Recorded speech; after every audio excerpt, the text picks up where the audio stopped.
Luke chapter 12, verse 1. God knows and cares.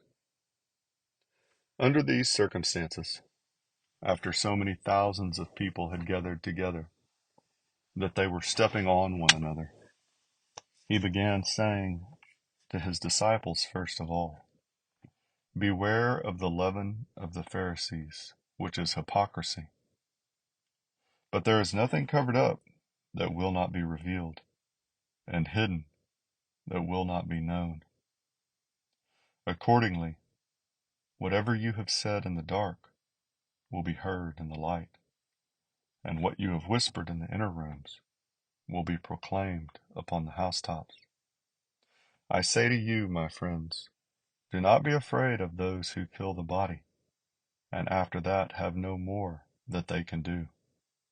But I will warn you whom to fear. Fear the one who, after he is killed, has authority to cast into hell. Yes, I tell you, fear him. Are not 5 sparrows sold for 2 cents? Yet not one of them is forgotten before God. Indeed, the very hairs of your head are all numbered. Do not fear, you are more valuable than many sparrows. And I say to you, everyone who confesses me before men, the Son of Man will confess him also before the angels of God. But he who denies me before men will be denied before the angels of God. And everyone who speaks a word against the Son of Man, it will be forgiven him. But he who blasphemes against the Holy Spirit, it will not be forgiven him.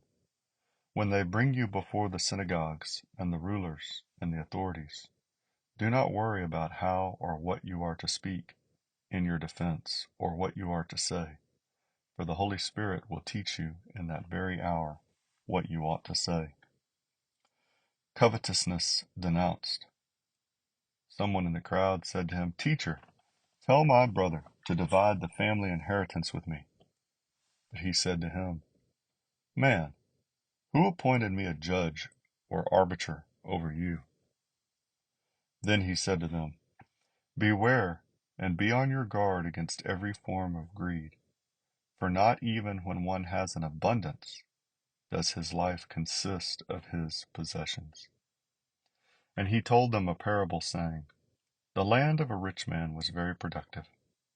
And he began reasoning to himself, saying, What shall I do, since I have no place to store my crops? Then he said, This is what I will do. I will tear down my barns and build larger ones, and there I will store all my grain and my goods. And I will say to my soul, Soul, you have many goods laid up for many years to come. Take your ease, eat, drink, and be merry. But God said to him, You fool, this very night your soul is required of you. And now, who will own what you have prepared? So is the man who stores up treasure for himself and is not rich toward God.